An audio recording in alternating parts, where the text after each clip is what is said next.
মনে বড় আশা ছিল যাব মদিনায় সালাম আমি করব গিয়ে সালাম জোরে নবী দেখতেছে বলেন না সালাম আমি করব গিয়ে নবীর রওজায়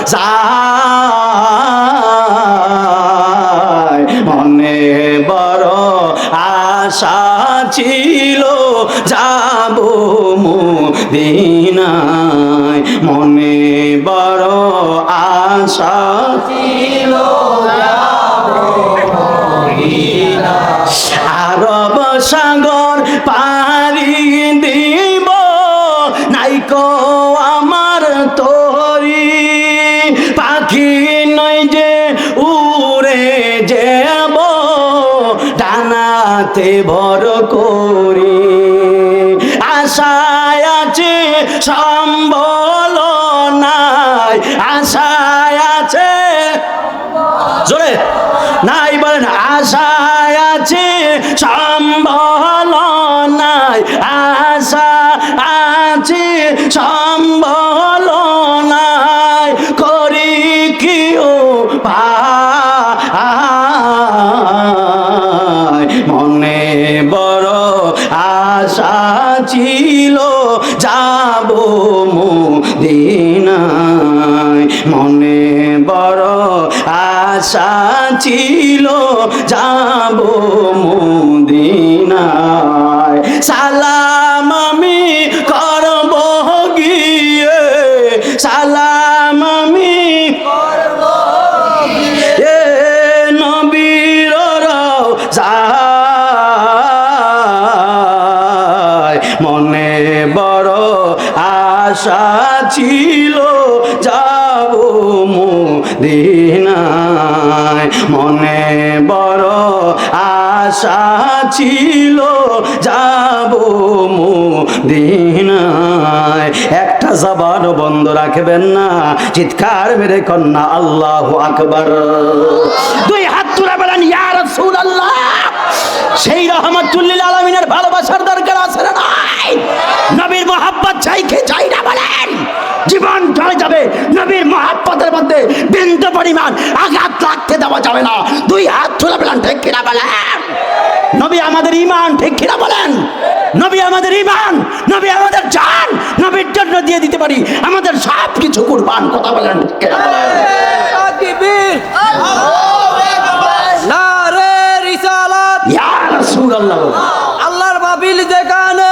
আমরা আছি সেখানে নবীর মাহফিল যেখানে আমরা আছি সেখানে নারে তাকবীর আল্লাহু আকবার নারে রিসালাত ইয়া রাসূল ইয়া আইয়ুহাল্লাযীনা আমানুত্তাকুল্লাহা ওয়াবতাগু ইলাইহিল ওয়াসিলা জবান খুলে বলা যাবে কি আল্লাহু আকবার আমার আল্লাহ বলেন ইয়া আইয়ুহাল্লাযীনা আমানুত্তাকুল্লাহ হে আমার ঈমানদার বান্দারা আমি আল্লাহকে ভয় করো আমি আল্লাহকে ভয় করো আমি আল্লাহকে ভয় করার পরে তোমরা যে জিনিসটা করবা ওয়াবতাগু তোমরা সকলে তালাশ করবা তোমরা সকলেই খুঁজবা ইলাইহিল ওয়াসিলা একটা মাধ্যম তালাশ করবা আল্লাহ মাধ্যমটা তালাশ করব কেন আল্লাহ কয় বান্দা নামাজ পড়ছো নামাজ মন দিয়া পড়তে পারো নাই রোজা রাখছো মন দিয়া রোজা রাখতে পারো নাই হজ করছো মন দিয়া হজ করতে পারো নাই এই নামাজ রোজা হজ যাকাত কবুল করার জন্য তোমরা হাবিবে পাকের উসিলা দিয়া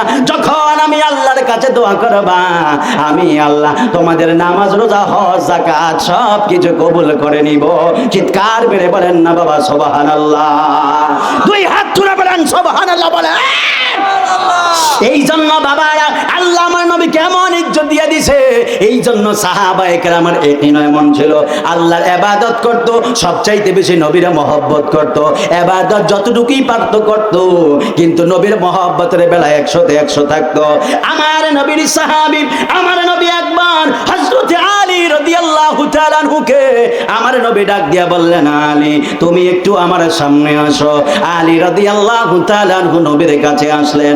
আসার পরে নবী ডাক দিয়া বলে, আলী গো, আলী, আলী, আলী, আমি নবী একদিন হিজরত করব, আলী তোমার উপর একটা দায়িত্ব দিবে। এই কথা বলার পরে আমার নবী একদিন আবু বকর রাদিয়াল্লাহু তাআলা আনহুকে ডেকেছেন। আলী রাদিয়াল্লাহু তাআলা আনহুকে আমার নবী ডাকার পরে আমার নবী ডাক দিয়া বলে, আবু বকর, আল্লাহ আমাকে বলেছে হিজরত করার জন্য, কারণ নবীর জন্ম হলো মক্কায়, কিন্তু মক্কার মানুষ নবীরে চিনতে পারে নাই। আমার নবীরে শুধুমাত্র আঘাত করেছে, নবীর প্রতি শুধুমাত্র অত্যাচার অবিচার করেছে। আল্লাহ ডাক দিয়ে বলে, ইয়া রাসূলুল্লাহ, ইয়া হাবিবাল্লাহ, নবী গো, মায়ের নবীজি, আপনাকে হিজরত করতে হবে। আমার নবী আবু বকরকে ডাক দিলেন। ডাক দেওয়ার পরে আবু বকর রাদিয়াল্লাহু তাআলা আনহুকে বললেন, আবু বকর, আমি হিজরত করব। আবু বকর রাদিয়াল্লাহু তাআলা আনহু বলে, আল্লাহ যা বলেন তাই তো করতে হবে। আমার নবী ডাক দিয়া বলে, আবু বকর, আল্লাহ আমাকে বলেছে হিজরতের একদম সঙ্গী নির্বাচন করার জন্য। আবু বকর রাদিয়াল্লাহু তাআলা আনহু বলে, ইয়া রাসূলুল্লাহ, ইয়া হাবিবাল্লাহ, নবীজি, কে আপনার সঙ্গে হিজরতের সঙ্গী হবে? আমার নবী ডাক দিয়া বলে, আবু বকর, আমি নবীর হিজরতের সঙ্গী আর কেউ হবে না, তুমি আবু বকরই হইলে আমি নবীর হিজরতের সঙ্গী। জোরে কন্যা সুবহানাল্লাহ। রাত গভীর হয়ে যাচ্ছে, চোখে তন্দ্রাচ্ছন্ন ভাব থাকবে, কিন্তু সেই ভাবকে দূরে সরিয়ে দিয়ে আল্লাহ এবং রসুল পাকের সন্তুষ্টির জন্য আমরা বয়ানগুলো শ্রবণ করব, আমলে পরিণত করব। আল্লাহ পাক যেন আমাদের প্রত্যেকে কবুল করে পড়ুন, আমিন। যেই মানুষগুলো কবরে চলে গেছে আর আসবে দুনিয়াতে, বলেন আসবে? আসবে না। যারা একবার চলে যায়, দ্বিতীয়বার আর আসার কোনো সুযোগ নাই, একবারই চলে যাবে। এজন্য যে একদিন জান্নাতি বাগান সাজানো হয়েছে, বিকট আওয়াজ দিয়ে দিয়ে আল্লাহু আকবার, ইয়া রাসূলুল্লাহ পড়বেন, কারণ এই জবান দিয়েছেন আল্লাহ, ঠিক কিনা বলেন? আমার মতো আপনার মতো কত মানুষ আছে, আমাদের চাইতেও বডি ফিটনেস আরো ভালো, কিন্তু আল্লাহ পাক কথা বলার মতো জবান দেয়। আবার জবান আছে, সুন্দর চেহারা, দেখলে প্রিন্সের মতো লাগে, কিন্তু আল্লাহ মেধা দেয়। কিন্তু আল্লাহ পাক আমাকে আপনাকে সুস্থ রেখেছেন, যে আল্লাহ এত দয়া করেছেন, মায়া করেছেন, সে আল্লাহর হুকুম আহকাম আমাদের মেনে চলার দরকার আছে না নাই? এই পৃথিবীতে আমরা কেউ থাকবো না। এজন্য যখন তেলাওয়াত গুলো করব, জবানটা ছেড়ে দিয়ে বিকট আওয়াজ দিয়ে দিয়ে আল্লাহু আকবার বলবেন, ইয়া রাসূলুল্লাহ বলবেন, সুবহানাল্লাহ বলবেন। এগুলো বললে আল্লাহর রহমত নাজিল হয়, অন্তরে গুনাহগুলো মাফ হয়। জোরে বলি সুবহানাল্লাহ। আমরা কত খুব কষ্ট লাগতেছে, বলে হুজুর মাগরিবের থেকে বইছি, বইয়া এই পর্যন্ত খালি সুবহানাল্লাহ আলহামদুলিল্লাহ কইতাছি, আর কত কইতাম, খুব বিরক্ত লাগতেছে না? কিন্তু আমি গুনাহগার আপনাদের দোয়ায় গতকালকে শরীয়তপুর মাহফিল করে আসছি, রাত ঘুমাইছি 4টায়, আবার একটা ফজর করে আর ঘুমাই নাই। একটু বাড়িতে আসছি বহুদিন পরে, আমার নতুন বাড়িতে, ওখানে যাই একটু সময়টা মধ্যে ঘুরে টুরে বাড়ি দেখা আবার এখানে আসছি। এখান থেকে আবার রাতে চলে যাব। আগামীকাল প্রোগ্রাম হচ্ছে নেত্রকোনায়, প্রায় 250 কিলোমিটার দূরে। সেখান থেকে আবার আসবো, জুমা পড়াবো, আবার শবে বরাত, আবার মাহফিল। তো যদি আল্লাহর জন্য যদি আপনি নিজেকে উজাড় করে দেন, আল্লাহ বলে, বান্দা আমি আল্লাহ আমার পৃথিবীর সব রহমত তোমার জন্য উজাড় করে দিব। জোরে বলুন না সুবহানাল্লাহ বলে। এই জন্য আমি আপনাদের সম্মুখে বয়ান করব। বয়ানের শুরুতে দুটো জিনিস চাইবো, একটা হলো ধৈর্য আর একটা হলো মনোযোগ। রাজি আছেন তো ইনশাআল্লাহ? আমি আমরা আশরাফুল্লাহ মাঝে মাঝে মাহফিলে দিই, ওরা আমি খুব আদর করি, এটা আল্লাহ জানে, আলহামদুলিল্লাহ। তবে আশরাফুল্লাহ আমি এতটুকু শিখাইছি, বক্তা হওয়ার জন্য যা যা লাগে এটা আর শিখান লাগবে না, এখন খালি দোয়া করবেন। মানে বক্তা হইতে যা যা লাগে আশরাফুল্লাহ জানে, মারহাবা কম না। এইভাবেই একজনের হাত ধরে ধরে একজন উঠবে। কেউ উপরে উঠতে চাইলে নিজে পাউডার টান দিয়ে ধরেন না, উপরে উঠতে চাইলে একটু ধাক্কা দিয়ে পারলে উপরে উঠে দিবেন। কথা কন ঠিক কিনা বলেন? আল্লাহ আমাদের প্রত্যেকে কবুল করুক, আমিন বলেন। আর একটু জবানটা ছেড়ে দিয়ে বলুন আমিন। আল্লাহর ইবাদতের দরকার আছে না নাই? তেলাওয়াত টান দিলে একটু আল্লাহু আকবার বলতে পারবেন তো ইনশাআল্লাহ? এজন্য আমি তেলাওয়াত টান দেব, আমি দেখবো আপনাদের কেমন সাউন্ড আছে। গভীর মনোযোগ আমার যুবক ভাইরা, ও আমার বিষ্ণুপুরের বাবারা, গভীর মনোযোগ নিয়ে বসে যাবেন। রাত অনেক হয়ে যাচ্ছে, গভীর হয়ে যাচ্ছে, আমাদেরকে একটা ইশারা দেয়, বান্দা রাত গভীর হয়ে গেছে, তুমি নিজেকে নিয়ে শুধুমাত্র একটু ভাবো। এই জায়গার মধ্যে আলো জ্বালানো হয়, আলো জ্বালানোর কারণে এই প্যান্ডেলটা একবারে আলোকিত হয়েছে, কথা কন্যা ঠিক কিনা বলেন?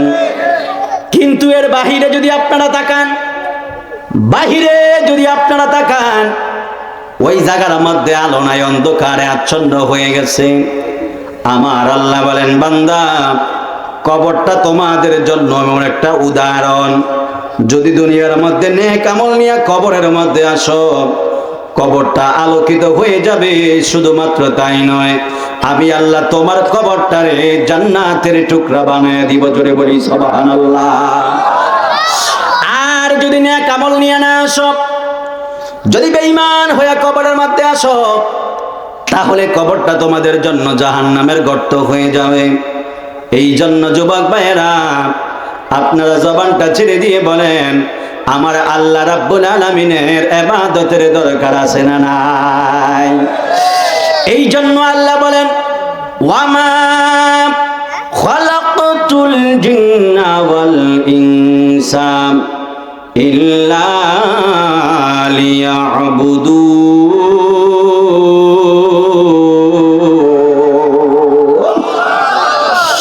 আমার আল্লাহ বলেন, বান্দা মা খালাকতুল জিন্না ওয়াল ইনসা, প্রথমে আমার আল্লাহ বলে, আমি আল্লাহ মানুষ এবং জিন জাতিকে বানাই নাই।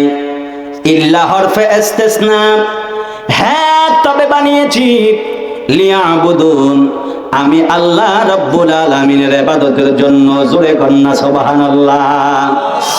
আল্লাহ ইবাদতের জন্য বানাইছে, যে আল্লাহ ইবাদতের জন্য বানাইলো, আমার আল্লাহ ডাক দিয়া বলে, বান্দা আমি আল্লাহর হাজার হাজার সৃষ্টি রয়েছে, এই হাজার হাজার সৃষ্টির মধ্যে আমি আল্লাহ দুইটা সৃষ্টি থেকে শুধুমাত্র ইবাদত চাই, একটা হলো মানুষ আর একটা হলো জিন। কথা কোন ঠিক কিনা বলেন? মানুষ এবং জিন জাতির থেকে আমার আল্লাহ ইবাদত চায়। এই জন্য আপনারা জবানটা ছেড়ে দিয়ে বলেন, যে আল্লাহ আমাদের থেকে ইবাদত চায়, আপনারা বলেন সেই আল্লাহর ইবাদতের দরকার আছে না নাই? ফজরের নামাজ পড়েন আল্লাহর ইবাদত, জোহরের নামাজ পড়েন আল্লাহর ইবাদত, মাগরিবের নামাজ পড়েন আল্লাহর ইবাদত, এশারের নামাজ পড়েন আল্লাহর ইবাদত, এইভাবে তাহাজ্জুদ পড়েন আল্লাহর ইবাদত, হজ করেন আল্লাহর ইবাদত, রোজা রাখেন আল্লাহর ইবাদত, যাকাত দেন আল্লাহর ইবাদত, মুরব্বিদেরকে সম্মান করেন আল্লাহর ইবাদত, মা বাবার খেদমত করেন আল্লাহর ইবাদত। আরামের ঘুমকে হারাম করে দিয়া যারা আজকে জান্নাতি বাগানের মধ্যে বসে আছেন, আমি আপনাদের কাছে জানতে চাই, আপনারা জবানটা ছেড়ে দিয়ে বলেন, এই মাহফিলের মধ্যে বসার মাধ্যমে ইবাদত হলো কার? আল্লাহর ইবাদত হয়ে গেল। সব কিছু ভালোবেসে আপনারা যদি আল্লাহর ইবাদত করেন, এই জন্য আমার আল্লাহ কোরআনুল কারীমের মধ্যে বলেন, কুল ইন্না সলাতি ওয়া নুসুকি ওয়া মাহইয়ায়া ওয়া মামাতি লিল্লাহি রাব্বিল আলামিন।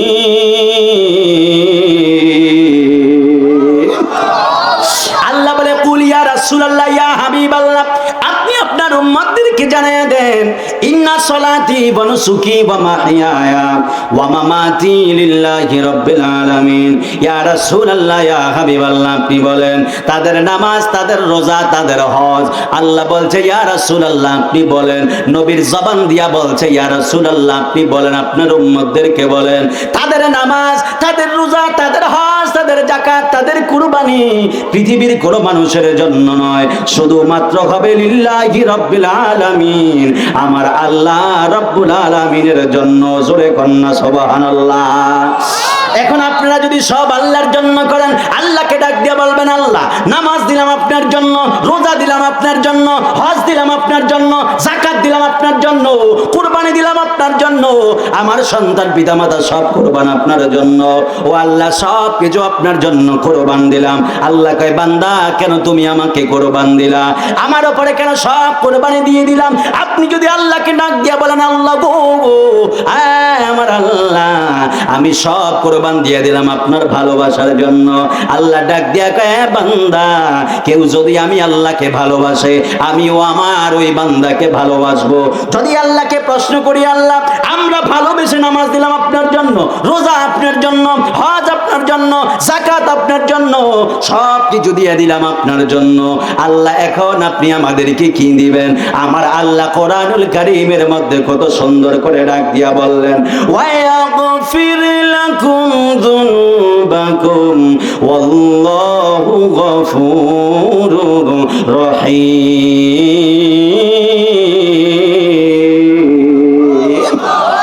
আরো জোরে কন্যা আল্লাহু আকবার বলেন। আল্লাহ বলে, ওয়াগফির লাকুম যুনুবাকুম ওয়াল্লাহু গফুরুর রহিম। আমি আল্লাহ তোমাদের গুনাহগুলো মাফ করে দিব, আমি আল্লাহ তোমাদেরকে ক্ষমা করে দিব। বান্দা, এই বিষ্ণুপুরের বাবারা, আমি আপনাদের কাছে জানতে চাই, আল্লাহ যদি আমাদের জীবনের গুনাহগুলো যদি মাফ করে দেয়, বান্দার তো এর চাইতে বড় উপহার আর হতে পারে না। ফজরের নামাজ পড়েন, নামাজ শেষ করে আল্লাহর দরবারে মুনাজাত দেন, মুনাজাত দেওয়ার পরে শুধুমাত্র আল্লাহকে বলেন, আল্লাহ ফজরের নামাজ পড়লাম, নামাজ কবুল করেন, আর নামাজের উসিলায় আমার গুনাহ মাফ করেন। কথা কন না ঠিক কিনা বলেন? সব কিছু করেন আল্লাহর জন্য, সব কিছু আল্লাহর জন্য করেন, আর করার পরে আল্লাহকে ডাক দিয়া বলেন, আল্লাহ আমার গুনাহগুলো আপনি মাফ করে দেন। এখন এই যে 40 বছর ধরে আপনি নামাজ পড়তেছেন, আর 40 বছর ধরে আপনি আল্লাহরে বলেন, আল্লাহ আমার গুনাহগুলো মাফ করেন, গুনাহগুলো মাফ করেন। এই মাহফিলকে কেন্দ্র কইরা আল্লাহ যদি গুনাহগুলো মাফ করে দেয়, আপনারা জবানটা ছেড়ে দিয়ে বলেন, আমাদের জীবনের গুনাহ মাফ চাওয়ার দরকার আছে না নাই? গুনাহ মাফ চাওয়া লাগবে বাজান। গুনাহ নিয়ে যদি কেউ কবরের মধ্যে যায়, আমার নবী বলে, গো সাহাবায়ে কেরাম, গুনাহ নিয়ে কেউ কবরে আইসো না, কারণ মৃত্যুটা অনেক ভয়ঙ্কর হয়ে যাবে বাজান। এই মৃত্যুটা অনেক ভয়ঙ্কর হয়ে যাবে। এই মৃত্যু কারো জন্য গজব, আবার এই মৃত্যুর জন্য কারো জন্য উপহার। এই জন্য আমার নবী হাদিসে মুবারাকের মধ্যে বলেন, আল মাউতু তুহফাতুল মুমিন, মৃত্যুটা হলো ইমানদারের জন্য উপহার। ইমানদারের কাছে যখন মালাকুল মউত আসে, মালাকুল মউত দেইকা ইমানদার হাসি মুখে দিয়া মৃত্যুটারে বরণ করে নেয়। কথা কন্যা ঠিক কিনা বলেন? আর যদি বেঈমানের কাছে যদি মৃত্যু চলে আসে গো, বেঈমান মৃত্যুর দেখে একবারে ভয়ে দিশেহারা হয়ে যায়, কারণ বেঈমান কোনোদিনও মরণ চায় না।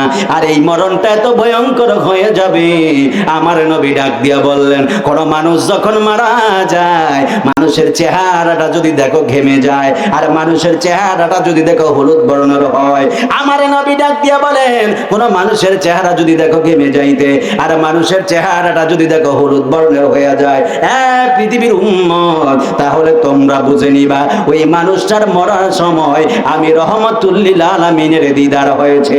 জবান খুলে বলা যাবে কি সুবহানাল্লাহ? দুই হাত তুলে বলেন সুবহানাল্লাহ বলেন।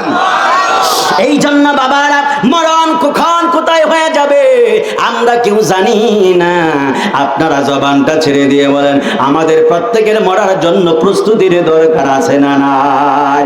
কেন কেন কেন কেন জানেননি? আমার মরণের কত দিন বাকি আমি জানিলাম না গো, আল্লাহ মরণের কত দিন, মরণের কত দিন জানেননি আপনারা? এই জানে কার কখন মরণ হবে কেউ জানে বাজান? জানেন আপনারা?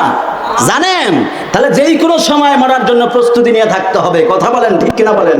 একটু জবানটা ছেড়ে বলেন না, আমার মরণের কত দিন বাকি আমি জানিলাম না গো, আল্লাহ মরণের কত দিন বাকি আমার মরণের বাকি আমি জানিলাম না গো, আল্লাহ মরণের কত দিন বাকি।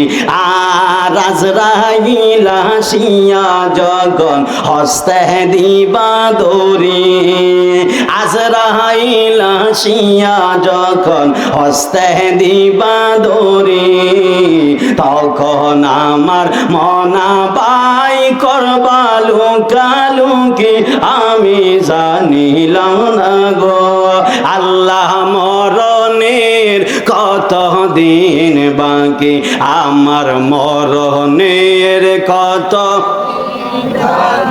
আমি জানিলাম না গো আল্লাহ মরণের কত দিন বাকি, আর কানের গেল কর্ণতালি, চোখের গেল জ্যোতি, কানের গেল কর্ণতালি, চোখের গেল জ্যোতি, দাঁত লহরিল চুল পাকিল বয়স দিল ভাটি, আমি জানিলাম না গো আল্লাহ মরণের কত বাকি, আমার মরণের কত দিন বাকি, আমি জানিলাম না গো আল্লাহ মরণের কত দিন বাকি, আর হায়াত গইল হাতে বাইরে, মগত গইল পায়ে,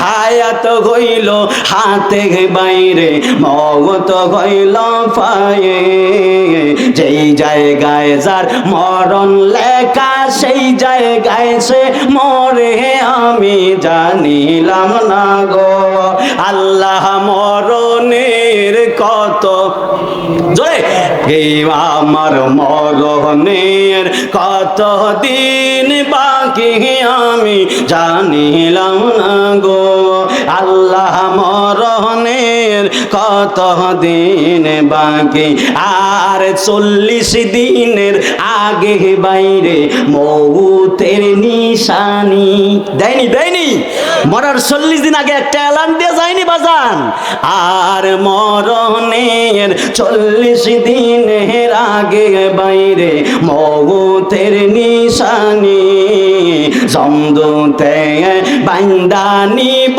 চোখে দিয়া আন্দি, আমি জানিলাম না গো আল্লাহ মরণের কত দিন বাকি, আমার মরণের কত জানিলাম না গো আল্লাহ মরণের কত দিন বাকি, আমার মরণের কত দিন বাকি, আমি জানিলাম না গো আল্লাহ মরণের কত দিন বাকি। একটা জবান বন্ধ রাখবেন না, চিৎকার মেরে বলেন না বাবা আল্লাহু আকবার, দুই হাত তুলে বলেন আল্লাহু আকবার বলেন। আমরা কেউ জানি না কখন কোথায় আমাদের মরণ হয়ে যাবে। বিষ্ণুপুরের বাবারা সদা সর্বদা মরার জন্য প্রস্তুত নিয়ে থাকবেন। এমন ভালো মানুষ দেখা যায় দোকানের মধ্যে বৈশা বৈশা চা পান করতেছে, হঠাৎ করে চা বুকের মধ্যে আটকে মারা যায়। কথা কন্যা ঠিক কিনা বলেন? আরে বাবা, বুকের মধ্যে ভাত আটকে গেলে মানুষ পানি দিয়া ভাত নামায়, কিন্তু পানি আবার গলার মধ্যে আটকে মানুষ মারা যায়। কারণ যখন যার মরণটা যেইভাবে লেখা আছে ওইভাবেই তার মরণটা লেখা হয়ে যাবে। এই পৃথিবীতে কেউ থাকতে পারবে না।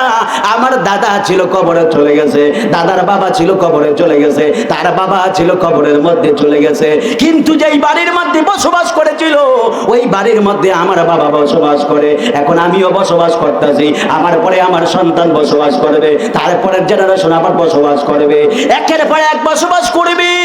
এই পৃথিবীর জমিনে কেউ কোনোদিন থাকতে পারবে না।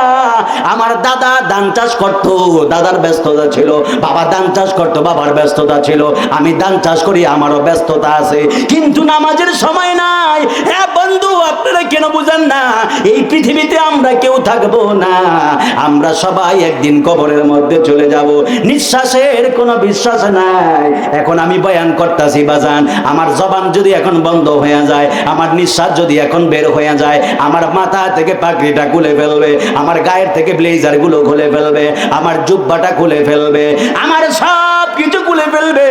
নাই নাই নাই নাই, আমার ক্ষমতার কোনো বাহাদুরি নাই, আমার সৌন্দর্যের কোনো বাহাদুরি নাই, আমার সুরের কোনো বাহাদুরি নাই, আমার বক্তাগিরির কোনো বাহাদুরি নাই, কোনো কিছুই নাই। এই নিঃশ্বাস বের হয়ে গেলে আপনি শুধুমাত্র লাশ হয়ে যাবেন। ক্ষমতার বাহাদুরিতে, টাকার কলমে যেই মানুষগুলো আপনি মানুষই মনে করতেন না, আপনার নিঃশ্বাস যখন বাহির হয়ে যাবে ওই মানুষগুলি আপনার খাটের মধ্যে কাঁধে কইরা নিয়া আপনার কবরের দিকে নিয়ে যাবে। কথা কন্যা ঠিক কিনা বলেন? এই জন্য বাবা আল্লাহ ক্ষমতা দিয়েছে, আবার আল্লাহ টাকার মালিক বানাইছে। একজন টাকার মালিক, একজন গরিব, যাইরা আল্লাহ টাকার মালিক বানাইছে, আল্লাহ ডাক দিয়ে কয় বান্দা আমি আল্লাহ তোরে টাকার মালিক বানাইয়া দিলাম। আরেকজন রে গরিব বানাইছে, আল্লাহ কয় বান্দা তোরে আমি গরিব বানাইলাম। বড় লোক রে আল্লাহ ডাক দিয়ে কয় টাকাওয়ালা, গরিব রে তুচ্ছ তাচ্ছিল্য করা যাবে না, কারণ তোরে আমি আল্লাহ বানাইছি, আবার ওরেও আমি আল্লাহ বানাইছি। তুই যদি এর উপর অহংকার কইরা কথা বল, আমি আল্লাহ হিরু থেকে জিরো বানাইতে একটা সেকেন্ড লাগবে না। কথা কন না ঠিক কিনা বলেন? এই জন্য বাবা যুবক ভাইয়েরা, এই পৃথিবীতে আমরা কেউ চিরদিন থাকতে পারবো না, আমাদেরকে কবরের মধ্যে চলে যেতে হবে। এই জন্য আপনারা জবানটা ছেড়ে দিয়ে বলেন, কবরে যাওয়ার আগে নেক আমল আর নবীর মহব্বতের দরকার আছে না নাই? এই আওয়াজে হবে না, আরো জবানটা ছেড়ে দিয়ে বলেন না আছে না নাই? যুবক আমি আপনাদের কি কেমনে বুঝাইতাম, নবীর মহব্বত লাগবে, আল্লাহ পাকের ইবাদত লাগবে, কারণ কবরে আপনার কেউ সঙ্গী হবে না, আপনার কবরে আপনার আমল সঙ্গী হবে, কবরে রহমাতুল লিল আলামিন সঙ্গী হয়ে যাবে।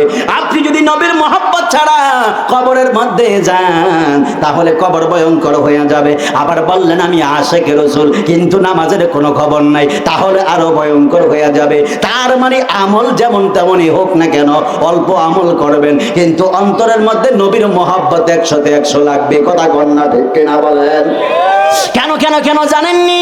কারণ আমার আল্লাহ জানে, আমার আল্লাহ বলে বান্দা আমি আল্লাহ জানি কে জান্নাতি, আমি আল্লাহ জানি কে জাহান্নামী, আমি আল্লাহ জানি কে নামাজ পড়বে, আমি আল্লাহ জানি কে নামাজ পড়বে না। জানে কি না? জোরে বলেন না জানে কি না? জানে আওয়াজ দিতেছেন মনে হয় জানে না। এই চোরেরা যদি জিজ্ঞেস করে কিরে চুরি করছিস নি, চোর যদি চুরি করে মাথার নিচে দিক দিয়ে চুপ করে থাকে।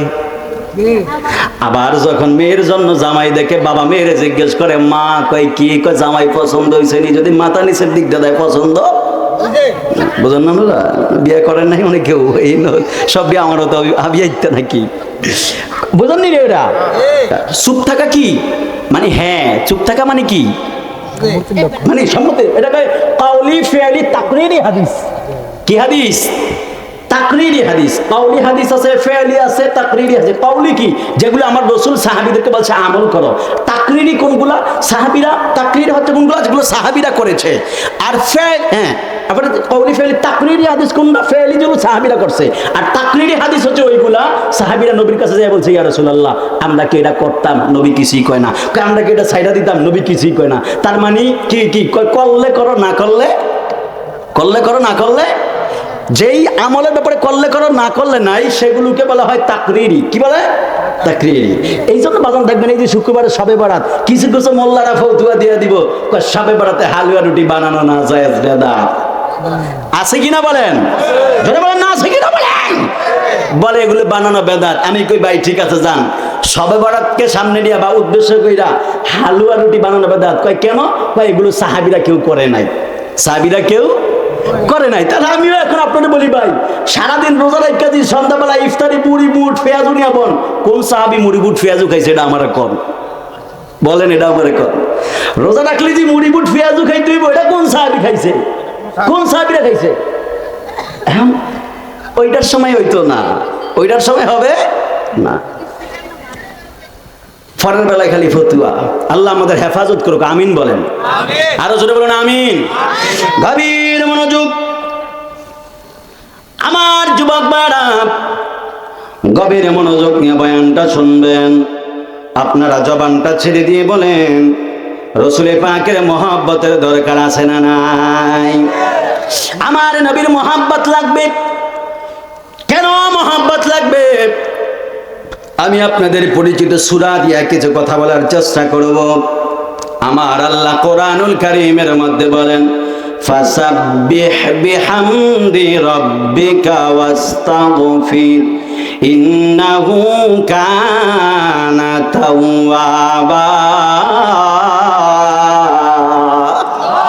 আরো জোরে কন্না আল্লাহু আকবার বলেন।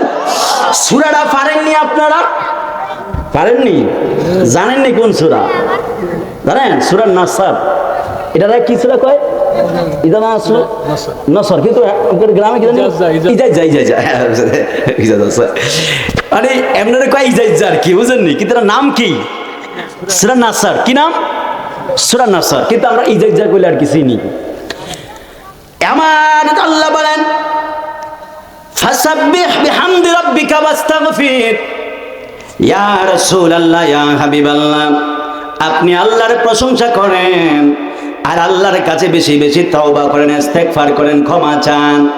ইন্নাহু কানা তাওয়াবা।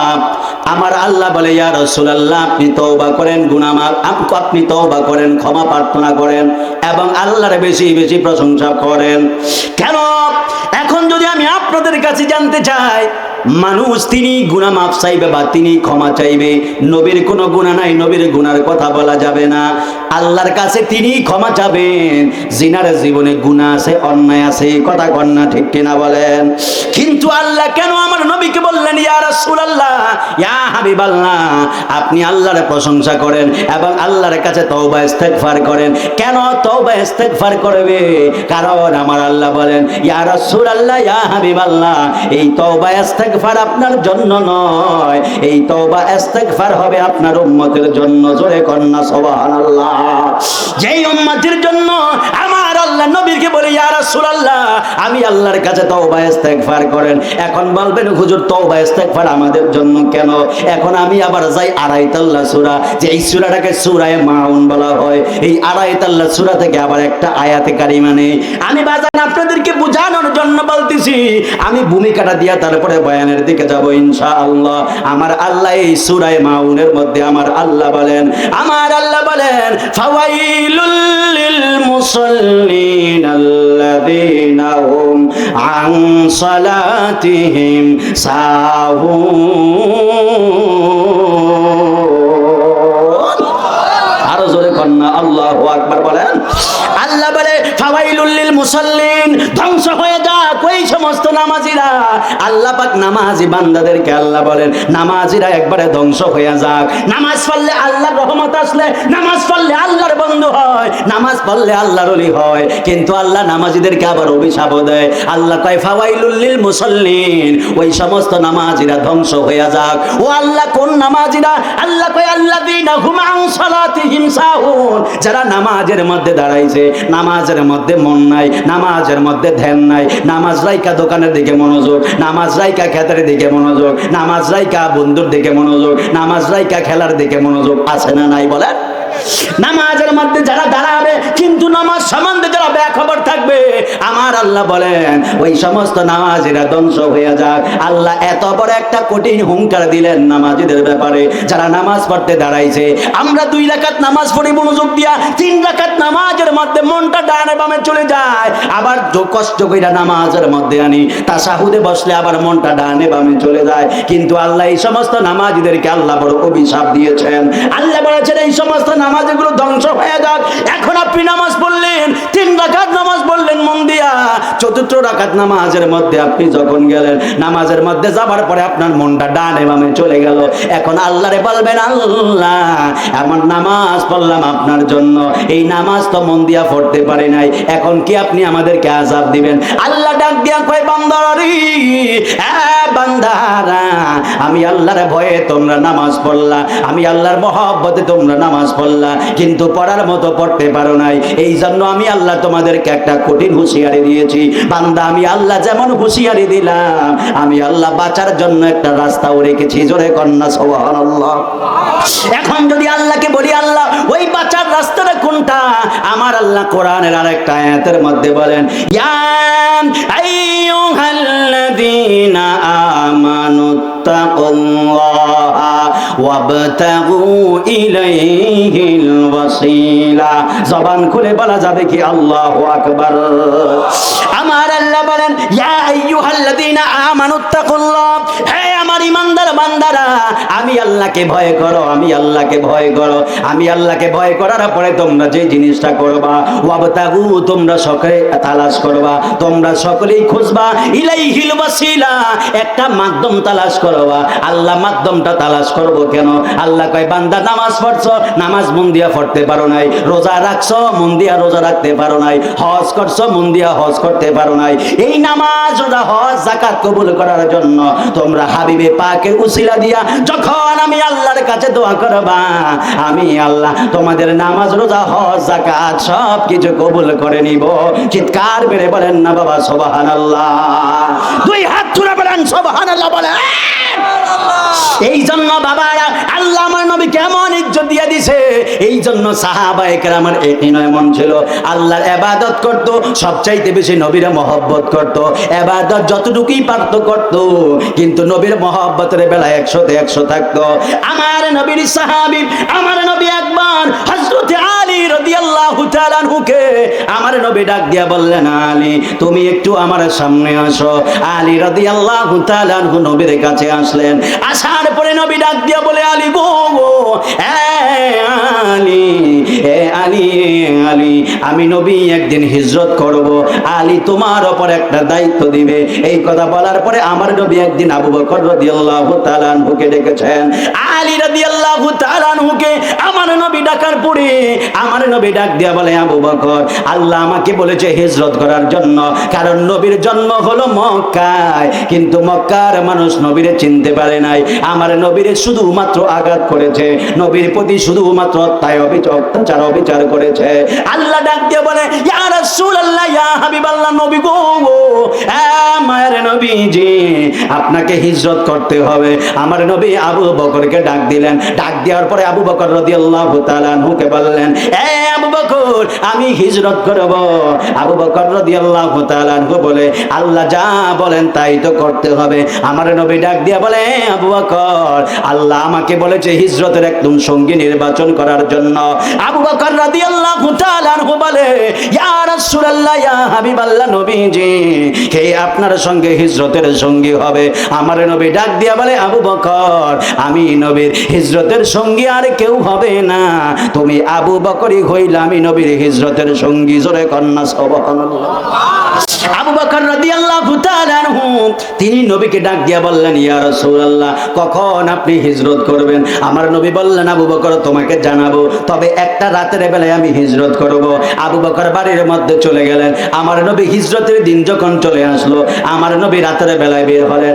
আলী রাদিয়াল্লাহু তাআলা আনহুকে আমার নবী ডাক দিয়া বলে, আলী রে, আলী রে, আলী, আমি হিজরত করব। আলী রাদিয়াল্লাহু তাআলা আনহু বলে, ইয়া রাসূলুল্লাহ, আপনি কখন হিজরত করবেন? আমার নবী বলে, এই রজনীর মধ্যে আমি হিজরত করব। এই কথা বলার পরে আমার নবী ডাক দিয়ে বলে, আলী, আমি নবীর বিছানার মধ্যে তুমি ঘুমাইবা। আলী বলে, ইয়া রাসূলুল্লাহ, কেন? আমার নবী ডাক দিয়া বলে, আলী রে, কারণ এখন কাফেররা আসবে আমি নবীকে হত্যা করার জন্য। জোরে কন্না নাউজুবিল্লাহ। বলে, কাফেররা আসবে আমি নবীকে হত্যা করার জন্য। এই কথা বলার পরে আলী রাদিয়াল্লাহু তাআলা আনহু বললেন, ইয়া রাসূলুল্লাহ, আমি কি আপনার বিছানায় ঘুমাবো? নবী বললেন, হ্যাঁ ঘুমাইবা, তবে আলী, আমি রহমাতুল লিল আলামিনের চাদরটা তোমার মুখের উপরে দিয়া ঢেকে ঘুমাইবা। জোরে কন্না সুবহানাল্লাহ। এই কথা বলার পরে হযরত আলী রাদিয়াল্লাহু তাআলা আনহু তিনি মনে মনে ভাবলেন, আমি যদি নবীর চাদর মুড়ো দিয়ে একবারে ঘুমাই, কাফেররা তো আসবে নবীর ঘরের মধ্যে, আসার পরে তো ডাক দিয়ে চেক করবে না, এইটা কি আইসাই তো তলোয়ার দিয়ে আঘাত। ঠিক কিনা বলেন? আরো জোরে কন্যা, ঠিক কিনা বলেন? একবারে গভীর মনোযোগ দিবেন। আমি শুধুমাত্র বোঝানোর জন্য এই ঘটনাটা বলি। আমার নবী ডাক দিয়া বললেন, আলী, আলী রাদিয়াল্লাহু তাআলা আনহু তিনি বললেন, আমি এখন নবীর কথা অনুযায়ী চাদর মুড়ো দিয়ে যখন ঘুমাবো, আমার মনে মনে ভাবলাম কাফেররা তো আইসা চেক দিবে না কে ঘুমায় আছে, তলোয়ার দিয়া তো আমারও আঘাত করতে পারে। ঠিক ওই মুহূর্তে আমার নবী ডাক দিয়া বলে, আলী রে, আলী, আমি এখান থেকে হিজরত করার পরে তোমার সাথে আমি নবীর সাথে মদিনায় দেখা হবে। জোরে কন্যা সুবহানাল্লাহ। আলী রাদিয়াল্লাহু তাআলা আনহু বললেন, নবী যদি আমারে বলে মদিনায় নবীর সাথে দেখা হবে, তার মানে নবীর সাথে দেখা হওয়ার আগে আমারে কেউ মারতে পারবে না। জোরে কন্যা সুবহানাল্লাহ বলেন। আরে সাহাবীদের বিশ্বাস কেমন ছিল, নবী বলছে মদিনাতে দেখা হবে, আলী বলে আমারে আর কেউ মারতে পারবে না। এবার আলী রাদিয়াল্লাহু তাআলা আনহু ঘুমিয়ে গেলেন। ঘুমিয়ে যাওয়ার পরে আলী রাদিয়াল্লাহু তাআলা আনহুর ঘরের মধ্যে, নবীর ঘরের মধ্যে কাফেররা তলোয়ার নিয়ে আসছে। আসার পরে দেখতেছে, আসার পরে যখন চাদর সরাইছে, কাফেররা ডাক দিয়ে বলে, আপনি কেন এই বিছানার মধ্যে? আমার রহমাতুল লিল আলামিন কোথায় গেছে, নবী কোথায় গেছে? এই কথা বলার পরে আলী রাদিয়াল্লাহু তাআলা আনহু বললেন, কাফেরের দলেরা, নবী তো অনেক আগে চলে গেছে। আমার নবী চলে গেলেন আবু বকরের বাড়ির মধ্যে। আবু বকরের বাড়ির মধ্যে যাওয়ার পরে দরজার মধ্যে নক দিলেন। নক দেওয়ার পরে আমার নবী ডাক দিয়ে বলে, আবু বকর। যাই মাত্র আমার নবী ডাক দিলেন, আমার নবী ডাক দিয়ে বলে, আমি আবু বকরকে ডাক দিতে দেরি আছে। আবু বকর দরজাটা খুলতে দেরি হয় নাই। জবান খুলে বলা যাবে কি সুবহানাল্লাহ? আলী রাদিয়াল্লাহু তাআলা আনহু ডাক দিয়ে বলে, ইয়া রাসূলুল্লাহ, নবী গো, ও মায়ের নবী, ইয়া রাসূলুল্লাহ, আমি অপেক্ষা করতেছিলাম। আমার নবী ডাক দিয়ে বলে, আবু বকর, এত দ্রুত তুমি কেমনে দরজাটা খুললা?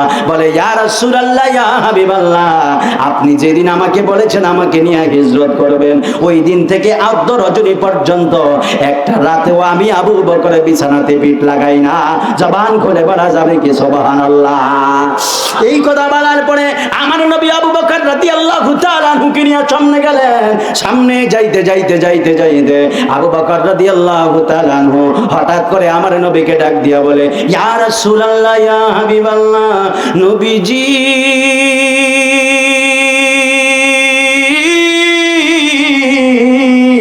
ও মায়ের নবীজি, ইয়া রাসূলুল্লাহ, ইয়া হাবিবাল্লাহ, এতক্ষণ আপনি আমি নবীর সামনে ছিলেন, এখন আপনি নবী আমার পিছনে থাকবেন।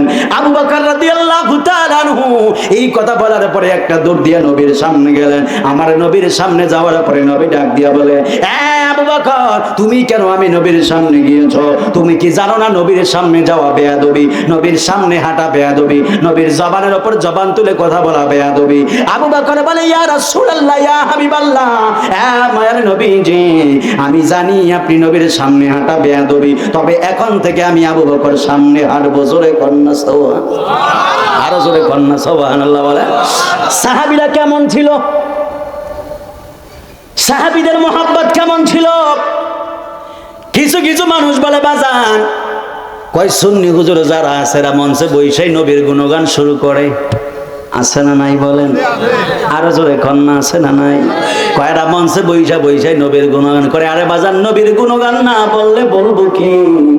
আমার হাসরের ময়দানে তো আমার বন্ধু আপন হবে না, হাসরের ময়দানে তো আমার শায়েখ আপন হবে না, হাসরের ময়দানে বিবি আপন হবে না, হাসরের ময়দানে যিনি আপন হয়ে যাবে তিনি হলেন রহমাতুল লিল আলামিন। কথা কন্যা ঠিক কিনা বলেন? এই জন্যই তো নবীর গুণগান বেশি কই। কথা কন্যা ঠিক কিনা বলেন না? আচ্ছা বাজান, আচ্ছা একটু আওয়াজ দিয়ে নিজের বিবেককে জিজ্ঞেস করেন। আমার সাপোর্ট নিয়েন না, কাহারও সাপোর্টে নিয়েন না, বিবেককে একটু জিজ্ঞেস করে দেখেন। আচ্ছা, আল্লাহ জানেনি কে জান্নাতে যাবে? বলেন না, জানেনি বাজান? জানে। আচ্ছা, কে জাহান্নামে যাবে আল্লাহ এটা জানেনি? বলেন না, জানেনি। কে নামাজ পড়বে এটা আল্লাহ জানেনি, কে পড়বো না এটা জানেনি। তাহলে জান্নাতে কে যাবে এটাও জানে। মুরগি মানুষ একটু সামনে বেড়ে আল্লাহ জান্নাতে কে যাইবে এটা জানে, আবার জাহান্নামে কে যাবে এইটাও। তাইলে আবার হাসর সাজানোর কি দরকার ছিল? মরার পরে প্রশ্ন করার কি দরকার ছিল? আবার মিজানের পাল্লা সাজানোর কি দরকার ছিল? ফুল সিরাত বানানোর কি দরকার ছিল? 50,000 বছর দাঁড়িয়ে থাকবো হিসাব দেওয়ার জন্য কি দরকার ছিল? আল্লাহ তো জানে কোনটা জাহান্নামী। ডাইরেক্টই তো জান্নাতে দিতে পারতো, ডাইরেক্টই তো জাহান্নামে দিতে পারতো। পারতো না? বুঝলেন না? পারতো না? আল্লাহ তো জানে, আল্লাহ তো জানে কে জান্নাতি হবে কে জাহান্নামী, আল্লাহ জানে। কিন্তু তারপরেও কেন আল্লাহ এত আয়োজন করেছে? আল্লাহ বলে, আমি আয়োজন করছি কেন জানো? আমার হাবিবে পাকের সম্মান বোঝানোর জন্য। আরো জোরে বলুন না সুবহানাল্লাহ বলেন। নবীর মহব্বতটা কেমন হবে বাজান? আমি এখনো কিন্তু হাদিস দিয়ে একটা কথাও বলি নাই, আমি কোরআন থেকে বলতেছি বোঝানোর জন্য। না তো কইব, কেউ কেউ বলবে আসছে না, নারে তারে বন্ধুরে কুমড়া কাটা ইন্দুরে কইয়া গেছে খালি। এই জন্য আমি জাস্ট কোরআন থেকে বলতেছি যাতে কাউন্টার দেওয়ার সুযোগ না হয়। কারণ বড় বড় বক্তা আছে, বড় বড় আলেম আছে, আলেম বড় আলেম ফাগরি বইটা সুরমা দিয়া সব উল্টে ফেলে। কিন্তু নবীর মহব্বতের বেলায় গেলে এখন তখন কলিজাটা ছোট হয়ে আসে। কথা কোন ঠিক কিনা বলেন? নবীর মহব্বতের বয়ান করতে গেলে জবান দিয়ে কথা আসে না। মানুষ এমনি নামাজ পড়ে না, এর মধ্যে শুরু করে দিয়েছে সবে বড়াতে নামাজ পড়া বেদাত। নাউজুবিল্লাহ বলেন। মানুষ এমনি মসজিদে আসতে চায় না, এর মধ্যে আবার ঢুকিয়ে দিছে আরেকটা। ভাই হালুয়া রুটি খাওয়া যদি বেদাত হয়, ইফতারি বুট খাওয়াও বেদাত, এইটারও ফতোয়া দিতে হবে তাহলে। কতক্ষণ ঠিক কিনা বলেন? আমার যুবক ভাইয়েরা, আবু বকর রাদিয়াল্লাহু তাআলা আনহু আমার নবীর সামনে হাঁটা শুরু করে দিলেন। আমার নবীর সামনে হাঁটতে হাঁটতে হাঁটতে হাঁটতে আবু বকর বলেন, ইয়া রাসূলুল্লাহ, ইয়া হাবিবাল্লাহ, ও মায়ের নবীজি, ইয়া রাসূলুল্লাহ, আমি এখন থেকে আপনার সামনে হাঁটবো, পিছনে হাঁটবো না। নবী ডাক দিয়ে বলে, আবু বকর, হে আবু বকর, আমি নবীর সামনে হাঁটা বেয়াদবি, সামনে হাঁটা যাবে না। তুমি কি জানো না নবীর সামনে বেয়াদবি করলে আল্লাহ সব বরবাদ করে দেয়, নবীর সামনে বেয়াদবি করলে জাহান্নাম ওয়াজিব হয়। আবু বকর বলে, ইয়া রাসূলুল্লাহ, ইয়া হাবিবাল্লাহ, এ মায়ের নবীজি, আমি আবু বকর আজকে আমলের পরোয়া করি না, আমি আবু বকর জান্নাতি হব না জাহান্নামী হব পরোয়া করি না। আমার নবী ডাক দিয়ে বলে, হে আবু বকর, নবীর সাথে বেয়াদবি কইরো না, নবীর সামনে বেয়াদবি করলে জাহান্নামী হয়ে যাইবা, জাহান্নামের আগুনের মধ্যে জ্বলতে থাকবা। আবু বকর বলে, ইয়া রাসূলুল্লাহ, ইয়া হাবিবাল্লাহ, মায়ার নবীজি, আমি আবু বকর আজকে কোনো কথা শুনবো না। আমার নবী ডাক দিয়া বলে, আবু বকর, হঠাৎ করে কেন তুমি এমন পাগলামি শুরু করে দিলা? আবু বকর ডাক দিয়া বলে, ইয়া রাসূলুল্লাহ, ইয়া হাবিবাল্লাহ, নবীজি, ও মায়ার নবীজি, আপনি একটু সামনে তাকায় দেখেন না, ওই দিকে একটা কাফেরের বাড়ি দেখা যায়। আপনি যদি সামনে দিক দিয়া হাঁটেন, ওই বাড়ি থেকে যদি কাফেররা আপনি নবীর দেহ মোবারকের মধ্যে যদি পাথর মারে, আপনারা যদি রক্তাক্ত করে দেয়, হাসরের ময়দানে আমি আমার আল্লাহর কাছে কি জবাব দিব? জবান খুলে বলা যাবে কি সুবহানাল্লাহ? সাহাবীরা নবীর দেহ মোবারকের সামনে নিজের দেহকে ঢাল বানায়া দাঁড়ায়া যাইতো, নবীর গায়ের মধ্যে কোনো আঘাত লাগতে দিত না। বিষ্ণুপুরের বাবারা আমার নবীর তো কত মানুষ আঘাত করলো, সাহাবীরা নবীর জন্য জীবন দিয়া দিল। আমরাও যদি নবীর জামানার মধ্যে থাকতাম, আমরাও আমাদের দেহটারে ঢাল বানায়া আমার রহমতুল লিল আলামিন রক্ষা করতাম। কথা কর না ঠিক কিনা বলেন? তাইফের মানুষ নবীর চিনে নাই। কথা কোন ঠিক কিনা বলেন? তাইফের মানুষ নবীর চিনে নাই। হাইরে নবীরে কেমনে আঘাত করছে। আর আমরা যদি বিষ্ণুপুরের মানুষ যদি ওই দিন থাকতাম, তাইফের মানুষের প্রত্যেকটা পাথরের আঘাত আমাদের বুকের মধ্যে নিয়ে আমরা আমার রহমতুল লিল আলামিন হেফাজত করতাম। কথা কর না ঠিক কিনা বলেন? এই জন্য আবু বকর বলে, ইয়া রাসূলুল্লাহ, ইয়া হাবিবাল্লাহ, ও মায়ার নবীজি, ইয়া রাসূলুল্লাহ, ইয়া হাবিবাল্লাহ, এই জন্য আমি আবু বকর আপনার সামনে হাঁটি। আমার নবী বলে, আবু বকর, হ্যাঁ ঠিক আছে। কিছু দূর যাবার পরে আবু বকর রাদিয়াল্লাহু তাআলা বলেন, কিছু দূর যাওয়াতে যখন একবারে সূর্য উদয় হবে, এই সূর্য উদয়ের আগে দিয়ে আমার নবী হাঁটতেছে, হঠাৎ করে আমার নবী পাথরের মধ্যে আমার নবীর পা মোবারক লাগা, আমার নবীর পা মোবারক থেকে রক্ত ফেটে রক্ত বের হয়ে যাচ্ছে। আমার নবী ব্যথার যন্ত্রণায় হাঁটতে পারে না। আবু বকর রাদিয়াল্লাহু তাআলা আনহু আমার নবীকে কাঁধের মধ্যে নিয়ে সামনে যাইতেছে। আমার নবী ডাক দিয়ে বলে, হে আবু বকর, হে আবু বকর, তুমি আমি রহমতুল লিল আলামিনের জন্য এমন ভাবে কষ্ট করতেছ। এই কথা বলার পরে আবু বকরের চোখের পানি ফেলে কান্দে, আর ডাক দিয়া বলে, নবীজি, আমি আপনি আবু বকরকে কাঁধে কইরা নেওয়া আমি আবু বকরের জন্য সৌভাগ্য। জবান খুলে বলা যাবে কি সুবহানাল্লাহ? এই কথা বলার পরে আবু বকর রাদিয়াল্লাহু তাআলা আনহু আমার নবীকে নিয়ে সামনে গেলেন। তখন একবারে সূর্যটা উদয় হয়ে গেছে। আমার আবু বকর ডাক দিয়া বলে, ইয়া রাসূলুল্লাহ, আর সামনে যাওয়া যাবে না। নবী গেলে, কেন যাওয়া যাবে না? বলে, ইয়া রাসূলুল্লাহ, সূর্য উদয় হয়ে গেছে, কাফেররা দেখলে আপনাকে আক্রমণ করবে। আচ্ছা, আমরা একটা গুহার মধ্যে ঢুকবো। আমার নবী কি ওই পাহাড়ের সামনে রাইখা আবু বকর যখন গুহার দিকে যাইতেছে, আমার নবী ডাক দিয়া বলে, আবু বকর, তুমি কেন গুহার দিকে যাইতেছো? আমি নবীকে কি গুহার ভিতরে নিবা না? আবু বকর বলে, ইয়া রাসূল, আবু বকর বলে, ইয়া রাসূলুল্লাহ, ইয়া হাবিবাল্লাহ, নবীজি, ও মায়ার নবী, নবীজি আমি আবু বকর গুহার মধ্যে আগে ঢুকবো, কারণ গুহার মধ্যে সাপ থাকতে পারে, গুহার মধ্যে বিচ্ছু থাকতে পারে, গুহার মধ্যে বিষাক্ত পোকামাকড় থাকতে পারে। আমি আগে গিয়ে দেখবো গুহাটা নিরাপদ কিনা, তাহলে আমি ওই গুহার মধ্যে ঢুকবো। এই কথা বলি না আবু বকর সিদ্দিক রাদিয়াল্লাহু তাআলা আনহু তিনি যখন বাড়ির মধ্যে গেলেন, ওই গুহার মধ্যে গেলেন, গুহার মধ্যে যাওয়ার পরে আবু বকর সিদ্দিক রাদিয়াল্লাহু তাআলা আনহু তিনি ডাক দিয়া বললেন, হে জগতের মানুষ, আমি দেখলাম অনেকগুলো গর্তে দেখা যায়, গুহার বিভিন্ন জায়গার মধ্যে গর্তে দেখা যায়। আমি আমার জুব্বাটা খুইলা, আমার জুব্বাটা টুকরা টুকরা কইরা প্রত্যেকটা গুহার মধ্যে কাপড় দিয়া দিয়া লক করলাম, কিন্তু দুইটা গর্ত বাকি ছিল। আমি আমার নবীরে একবারে কাদের মধ্যে নিয়ে ভিতরে ঢুকাইলাম, ভিতরে ঢুকার পরে আমি নবীরে আমার আমার আই রান মোবারকের মধ্যে ঘুম পাড়াইলাম। ঘুম পাড়ানোর পরে দুইটা গর্ত বাকি ছিল, একটা গর্ত পা দিয়া আটকাইছি, আর একটা গর্ত আমার হাত দিয়ে আটকায় রাখছি। এই আটকায় রাখা রহমতুল লিল আলামিন আমার রান মোবারকের মধ্যে ঘুমায়। আমি আমার নবীর চেহারা মোবারকের দিকে তাকাইলাম, এত সুন্দর চেহারা, আমার নবী কত সুন্দর করে ঘুমাচ্ছে। হঠাৎ করে আমি এমন ভাবে নবীর দিকে তাকিয়ে আছি, আমি হঠাৎ করে দেখলাম কি যেন আমার পায়ের মধ্যে এইভাবে একটা আঁচ দিছে। আমি তারপরে ভাবলাম নিশ্চয়ই কোনো পোকা হতে পারে, তারপরে আমার একটা আঁচ দিছে, আমি ভাবলাম নিশ্চয়ই কোনো সাপ হইতে পারে। আমি আরো শক্ত করে গর্তটা বন্ধ করলাম, তারপরে আমি দেখলাম আমার পায়ের মধ্যে আবার আরো জোরে আঁচ দিছে। আমি পা গর্ত থেকে সরাই না, কিছুক্ষণ পরে আমি দেখলাম হঠাৎ করে আমার পায়ের মধ্যে একটা কামড় বসাইয়া দিছে। আমার কামড় দেওয়ার পরে আমি দেখতেছি আমার বিশাল যন্ত্রণা সহ্য হয়ে গেছে। এত ভয়ঙ্কর বিশেষ যন্ত্রণা, আমার পুরো শরীরটা একবারে নীল হয়ে গেছে। আমি কিন্তু একটা আওয়াজও করে কান্না করি না, কিন্তু আমি কান্না সহ্য করতে পারি না, এমন ভাবে বিষের যন্ত্রণা। আবু বকর সিদ্দিক রাদিয়াল্লাহু তাআলা আনহু বলে, আমি এবার বিষের যন্ত্রণা সহ্য করতে না পাইরা আমার চোখ বেয়ে বেয়ে শুধুমাত্র পানি পড়তেছে, একটা ফোঁটা পানি আমার রহমতুল লিল আলামিনের দেহ মোবারকের মধ্যে যেই মাত্র পড়লো, আমার নবী হঠাৎ করে আমার দিকে তাকাইছে।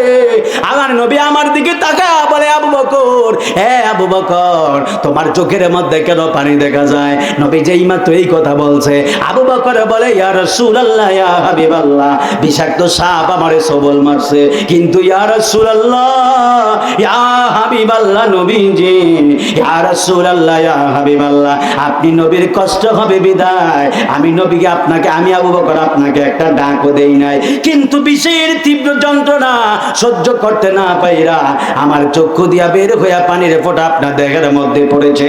জবান খুলে বলা যাবে কি বাবা আল্লাহু আকবার? এই কথা শোনার পরে আমার নবী উঠে বসলেন। উঠে বসার পরে আমার নবী ডাক দিয়া বলে, আবু বকর, আমি রহমতুল লিল আলামিনের জন্য তুমি এত ত্যাগ স্বীকার করতেছ, তোমার কোন জায়গার মধ্যে সবল মারছে? এবার আবু বকর রাদিয়াল্লাহু তাআলা আনহু দাঁড়াইয়া দিলেন। বাড়াইয়া দেওয়ার পরে আমার নবী থুতু মোবারক বের কইরা ওই জায়গার মধ্যে যখনই লাগাইয়া দিল, লাগাইয়া দেওয়ার সাথে সাথে আবু বকর সিদ্দিক রাদিয়াল্লাহু তাআলা আনহু বললেন, ওয়াল্লাহি তাল্লাহি বিল্লাহ, রহমাতুল লিল আলামিনের থুতু মোবারক লাগাইতে দেরি আছে, আমি আবু বকরের পুরো শরীরের বীজ মুহূর্তের মধ্যে পানি হইতে দেরি নাই। সুবহানাল্লাহ। মনে বড় আশা ছিল যাব মদিনায়, মনে বড় আশা ছিল যাব মদিনায়, সালাম আমি করব গিয়ে, সালাম জোরে নবী দেখতেছে বলেন না, সালাম আমি করব গিয়ে নবীর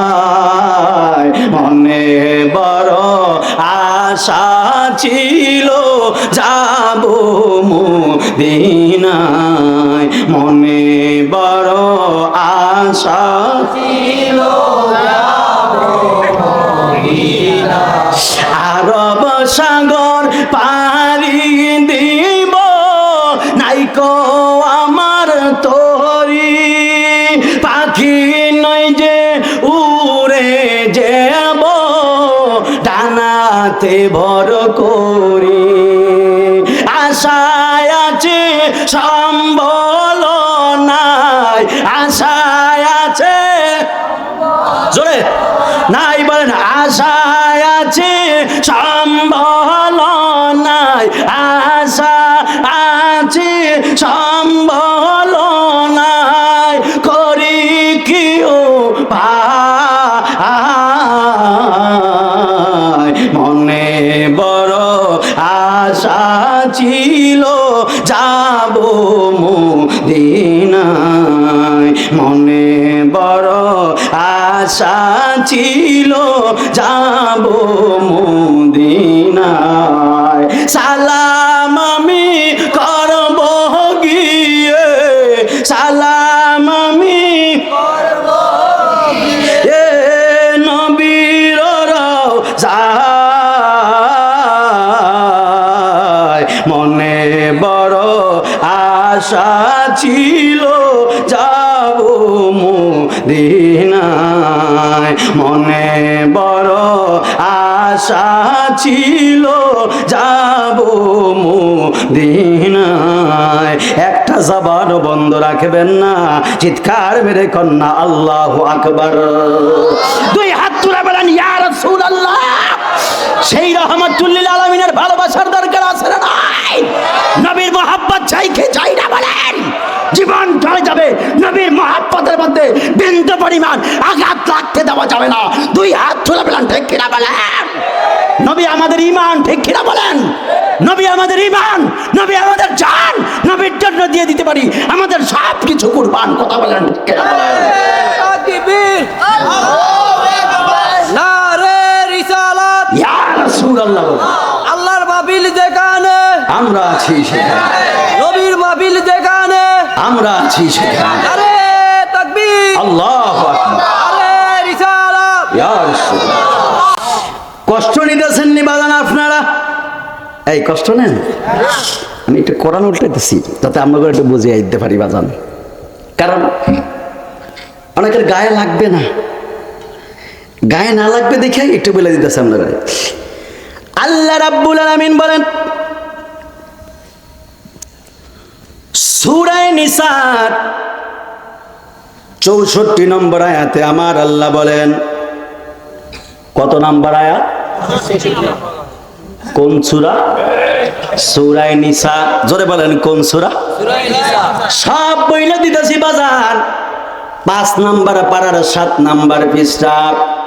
একবারে গভীর মনোযোগ দিয়ে বলবেন, কারণ আপনারা বলবেন তো সকালবেলায় কেউ কেউ বলবেন নবীরে নিয়ে তো গুণগান করে কেন? কয় নবীরে নিয়ে কেন গুণগান করি বাজান শোনেন। ওই যে আমি প্রত্যেকটা আয়াত বলছিলাম, কারণ আপনাদের জানা শোনা আয়াত দিয়ে আমি ইচ্ছা করেছি আজকে বয়ানটা করব। আল্লাহ প্রথমে বলছে তোমার ইয়া রাসূলুল্লাহ, আপনি আল্লাহর প্রশংসা করেন, তারপরে আল্লাহর কাছে ক্ষমা চান। নবী কেন ক্ষমা চাইতো এখন জানতে হবে, কারণ এখন এমন ফুলাপান আছে যারা বাংলা কোরআন শরীফ বুখারী শরীফ পইরা হুজুরদের উপর ফতোয়া দেয়, আছে না নাই? আরে বাজান ভালো করে পড়াশোনা করা লাগবে, ভালো করে পড়াশোনা করা লাগবে রে বাজান। বাংলা কোরআন পইরা বুখারী হাদিস পইরা ফতোয়া দেওয়া যাবে না। আল্লাহ কেন নবীরে বলছে ইয়া রাসূলুল্লাহ, ইয়া হাবিবাল্লাহ, আপনি আল্লাহর কাছে তওবা ইস্তেগফার করেন। এখন দেখেন না সূরা নাসার, আমি আপনাদেরকে আবার বলি, সূরা নাসার 5 নাম্বার পারার 7 নাম্বার পৃষ্ঠা। সূরার নাম হলো সূরা নিসা। এই সূরা নাসার 64 নাম্বার আয়াতে আমার আল্লাহ মধ্যখান দিয়ে যদি আপনারা বলেন, আল্লাহ বলেন ওয়ালাউ আন্নাকুম ইযলামু আনফুসাহুম জাউকা ফাস্তাগফিরুল্লাহ ওয়াস্তাগফার লাহুমুর রাসূলা লাওয়াজাদুল্লাহা তাওয়াবার রহিমা। জবান খুলে বলা যাবে কি সুবহানাল্লাহ? এই মাহফিল কেন দেওয়া হলো?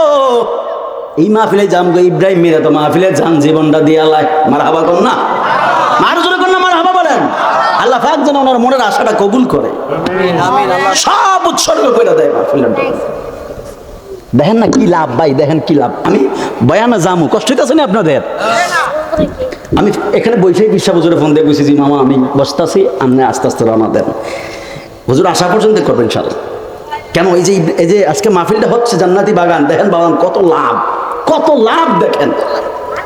আল্লাহ বলেন ওয়ালাউ আন্নাকুম ইযলামু আনফুসাহুম জাউকা ফাস্তাগফিরুল্লাহা ওয়াস্তাগফার লাহুমুর রাসূলা লাওয়াজাদুল্লাহা তাওয়াবার রহিমা। জোরে কন্না সুবহানাল্লাহ।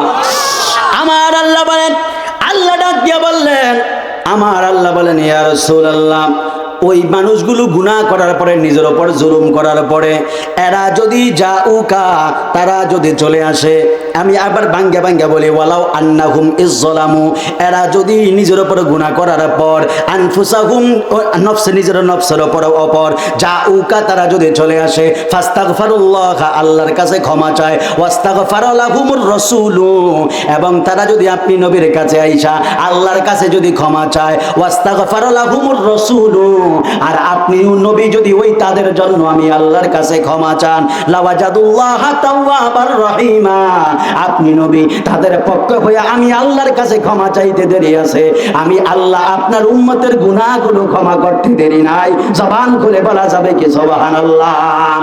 তার মানে আল্লাহ বলেছেন, ইয়া রাসূলুল্লাহ, ইয়া হাবিবাল্লাহ, আপনার উম্মত গুনাহ করার পরে আপনি নবীর কাছে আসবে, আপনি নবীর কাছে আসার পরে আর আমি আল্লাহর কাছে তওবা করবে, আমি আল্লাহর কাছে গুনাহ মাফ চাইবে। আপনি নবী যে উম্মতের পক্ষ হইয়া আমি আল্লাহর কাছে আপনি যখন মাফ চাইবেন, আপনি আপনার উম্মতের পক্ষ হয়ে আমি আল্লাহর কাছে মাফ চাইতে দেরি আছে, আমি আল্লাহ আপনার উম্মতের গুনাহগুলো মাফ করে দিব। জোরে কন্যা সুবহানাল্লাহ। এখন বাজান, নবী তো দুনিয়ায় নাই, নবী তো মদিনাতুল মুনাওয়ারায় আছেন। এখন আমরা যদি হজ করতে যাই বাজান, হজ করতে যাই এত আল্লাহর কাছে গুনাহ মাফ চাই, কিন্তু গুনাহটা যদি আমরা ভালোভাবে মাফ চাই, তাহলে তো নবীর দরবারে যাইতে হবে, কারণ কোরআন তো নবীর কথা বলেছে। নবীর কাছে যায় যদি মাফ চায়, নবী যদি তাদের পক্ষ হয়ে আল্লাহর কাছে ক্ষমা চায়, আল্লাহ তাহলে গুনাহগুলো মাফ করে দিবে। এই জন্য আমার যুবক ভাইরা, আপনারা জবানটা ছেড়ে দিয়ে বলেন, আমার নবীর কাছে আমরা যাইতে চাই কি চাই না? নবীর কাছে যায় যারা চায়, এরা কোনোদিনও খালি হাতে ফিরে না। এই জন্য বাবারা, নামাজ পড়বেন আল্লাহর ইবাদত, আবার নবীর মহব্বত করবেন আল্লাহর ইবাদত, মা বাবার খেদমত করবেন আল্লাহর ইবাদত। এই জন্য আল্লাহ কুরআনুল কারীমের মধ্যে বলেন, আমার আল্লাহ কত সুন্দর করে কুরআনুল কারীমের মধ্যে বলেন, ওয়া কাদাম রাব্বুকা আল্লা তা'বুদু ইল্লা ইয়াহু ওয়া বিল ওয়ালিদাইনি ইহসানা। জবান খুলে বলা যাবে কি সুবহানাল্লাহ? আল্লাহ ডাক দিয়ে বলে, বান্দা আমি আল্লাহর ইবাদত করো, আমি আল্লাহর ইবাদত ছাড়া আর কোনো ইবাদত করবে না। ওয়া বিল ওয়ালিদাইনি ইহসানা, এবং তোমার মা বাবা যারা রয়েছে, ওই মা বাবার সাথে তোমরা ভালো আচরণ করবা। মা বাবার সাথে যদি ভালো আচরণ না করেন, তাহলে আপনি জীবনে কোনোদিনও ভালো কিছু করতে পারবেন না।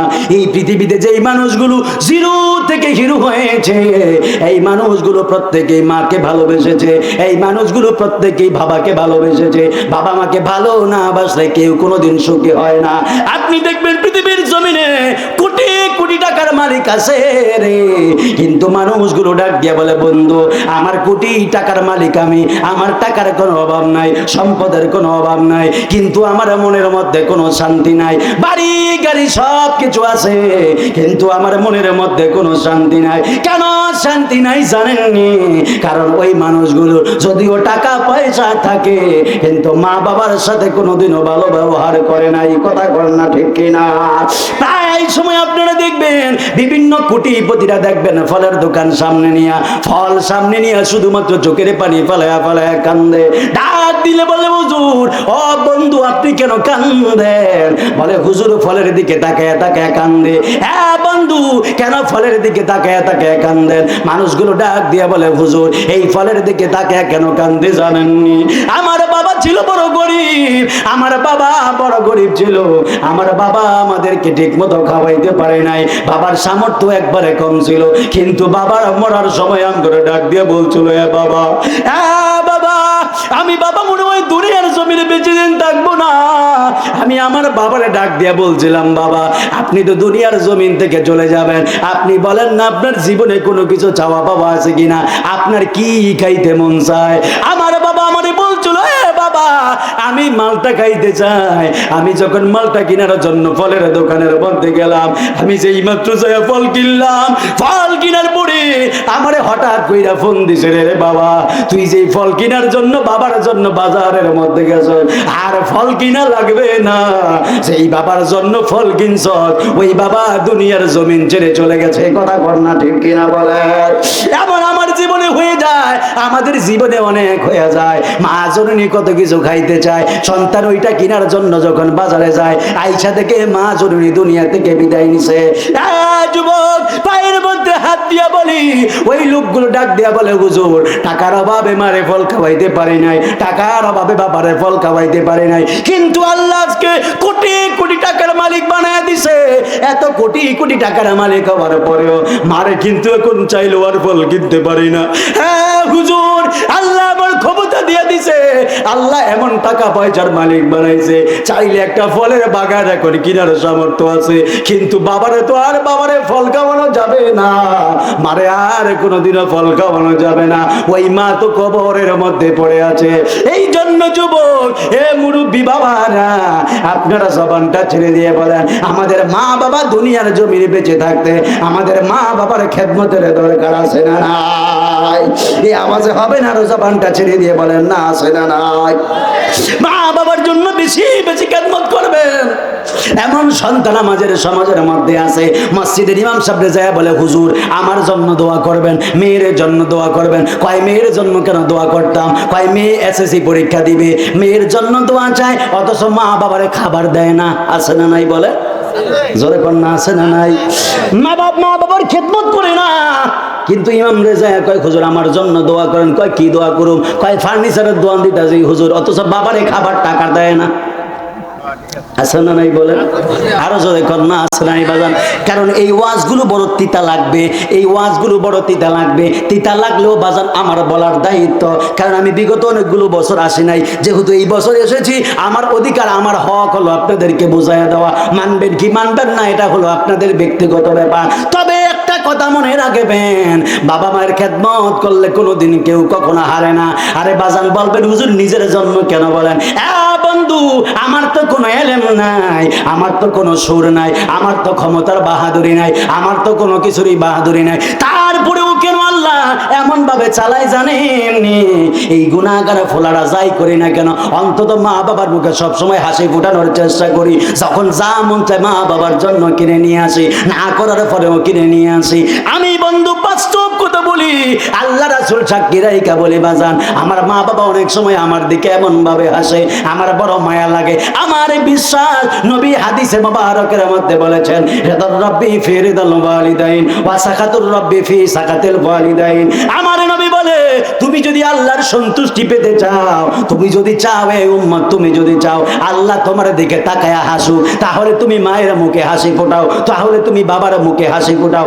আর তোমার বাবা মা যদি তোমার উপর রাগ করে, তাহলে আমার আল্লাহ তোমার উপর রাগ করবে। কথা কোন না ঠিক কিনা বলেন? এই জন্য মা বাবার সামনে কখনো নাফরমানি করবেন না। মসজিদের ইমাম সাহেব যায় বলবেন, হুজুর দোয়া করেন, অথচ মা বাবার খাবারের টাকা দিতেন না। হুজুর যদি তাহাজ্জুদ হইয়া কপালে দাগ ফেলে যদি আপনার জন্য দোয়া করে, খোদার কসম বলে দিয়ে যায়, ওই দোয়া আল্লাহর দরবারে কোনোদিনও কবুল হবে না। কথা কোন না ঠিক কিনা বলেন? মা বাবার থেকে আগে দোয়া নেওয়া লাগবে, মা বাবার থেকে মনে আগে খুশি করা লাগবে। এই জন্য বাজান যেই মানুষগুলো হয়েছেন, মা বাবার একবারে বেশি করে খেদমত করবেন, কারণ মা হলো অনেক দামি নিয়ামত। যার মা কবরে চলে গেছে, ওই মানুষটার কোনোদিনও মা আমারে মা বইলে ডাক দিতে পারবে না।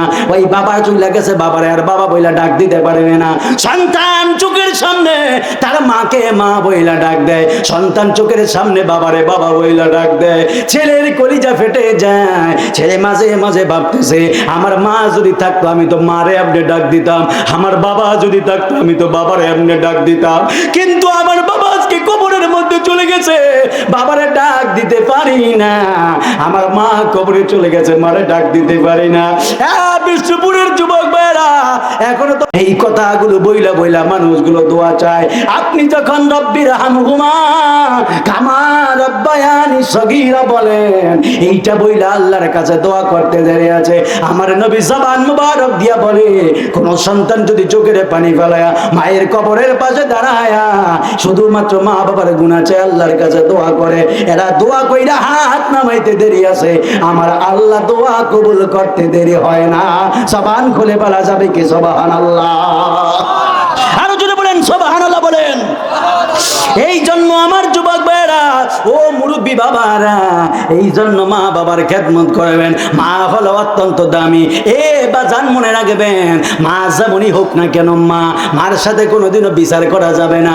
বাবা যেমনই হোক না কেন বাবার সাথে কোনোদিনও বিচার করা যাবে না। সাহাবায়ে কেরামদের আকীদা এমন ছিল, সাহাবীদের মা অনেক সময় বিধর্মী ছিল, কিন্তু মায়ের সাথে কোনোদিনও বেয়াদবি করে নাই। কারণ এই মা হলো এমন মা, আপনি কি জানেন না? আপনি কি জানেন না রে বাজান? আপনি যখন অসুস্থ হয়ে যান, বন্ধু বান্ধব আপনার দেখার জন্য পাগল পারা হয়ে যায়। বন্ধু বান্ধব আপনার দেখার জন্য বাড়ির মধ্যে চলে আসে।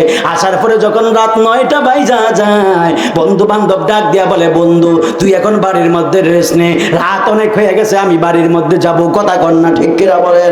অথচ আপনি রাত 2টা বাজে ঘুম থেকে উঠবেন। ঘুম থেকে উঠার পরে আপনি তাকায় দেখবেন, আপনি যখন চক্ষুটা খুইলা তাকাইবেন, আপনি দেখবেন মা জননী এখনো বিছানার মধ্যে পিঠ লাগায় না। মা জননী তাসবিহ জইবা শুধুমাত্র আল্লাহরে বলে, আল্লাহ ও আল্লাহ, আমার জাদু মনি এমন ভাবে অসুস্থ, আমার জাদু মনির রোগটা তুমি আমি মায়ের দেহের মধ্যে দিয়া আমার জাদু মনিরে তুমি বাঁচাইয়া রাখো। কথা কর না ঠিক কিনা? মা কোনোদিনও সন্তান ভুলে না। মৃত্যুর আগ অব্দি পর্যন্ত মা সন্তানের জন্য পাগল থাকে। কারণ আল্লাহ মায়ের নাভির সাথে আপনার নাভির এমন একটা কানেক্ট করে দিছে, মায়ের মা অন্তরের মধ্যে আপনার জন্য এমন একটা মায়া লাগাইয়া দিছে। আপনি যদি আগুনের মধ্যে পড়ে যান, মা জননী আগুনের মধ্যে ঝাঁপ দিবে আপনার জন্য। এই মায়াটা হলো আল্লাহর জন্য। সেই মা কবরের মধ্যে চলে গেছে রে যুবক, পায়ের মধ্যে হাত দিয়া বলি, ওই মারে কোনোদিনও বইলা যায় না। বলবেন হুজুর মা তো কবরে চলে গেছে, আমি তো মায়ের খেদমত করতে পারলাম না। বাবা তো কবরে চলে গেছে, আমি তো বাবার জন্য খেদমত করতে পারলাম না।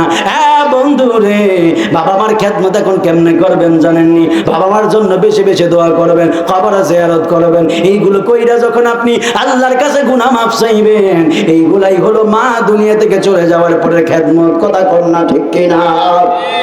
এই জন্য আমার যুবক ভাইরা, মুরব্বী বাবারা, এই জন্য একবারে গভীর মনোযোগ দিয়া বয়ানটা শুনবেন। মা বাবা হলো অত্যন্ত দামি একটা আল্লাহর নিয়ামত। মায়ের চেহারার দিকে তাকাইলে দেখা যায়, মায়ের চেহারার দিকে তাকাইলে একটা হজরের সওয়াব পাওয়া যায়। সাহাবীরা ডাক দিয়া বলে, ইয়া রাসূলুল্লাহ, কেউ যদি মায়ের চেহারার দিকে 100 বার তাকায় তাহলে কয়টা হজর সওয়াব পাবে? আমার নবী ডাক দিয়া বলে, সাহাবী, কেউ যদি তার মায়ের চেহারার দিকে 100 বার তাকায়, আমার আল্লাহ ওই বান্দার আমলনামার মধ্যে 100টা কবুল হজরের সওয়াব লিখে দিবে। জবান খুলে বলা যাবে কি সুবহানাল্লাহ? ওরে মায়ের কান্দন যাবজ্জীবন, ওরে 2-4 মাস বনের কান্দন রে, ওরে ঘরের ফুরি বাইরের কান্দন কয়েকদিন পর থাকে না। দুঃখের দরদি আমার জনম দুঃখী মা, গর্ভধারিণী মা, জনম দুঃখিনী মা, দুঃখের দরদি আমার জনম দুঃখী মা। কত নামার রাত পোহালো, ভিজলো গুয়ে মুতে, আমারে শুকনায় রাখিয়া মায়ে থাকে বিজাতে। কত নামার রাত পোহালো, ভিজলো গুয়ে মুতে, আমারে শুকনায় রাখিয়া মায়ে থাকে বিজাতে। ওরে অসুখ হইলে দেখি চায়া, আমার মায়ের রইছে বিছানায় বৈশাখ। আল্লাহু আকবার বলেন। ওরে অসুখ হইলে দেখি চায়া, আমার মায়ের রইছে বিছানায় বৈশাখ। আমায় আল্লাহ যাও গো লয়া, সন্তানের নিও না, দুঃখের দরদি আমার জনম দুঃখী মা, গর্ভধারিণী মা, জনম দুঃখিনী মা, দুঃখের দরদি আমার জনম দুঃখী মা। ওরে মায়ের কান্দন যাবজ্জীবন,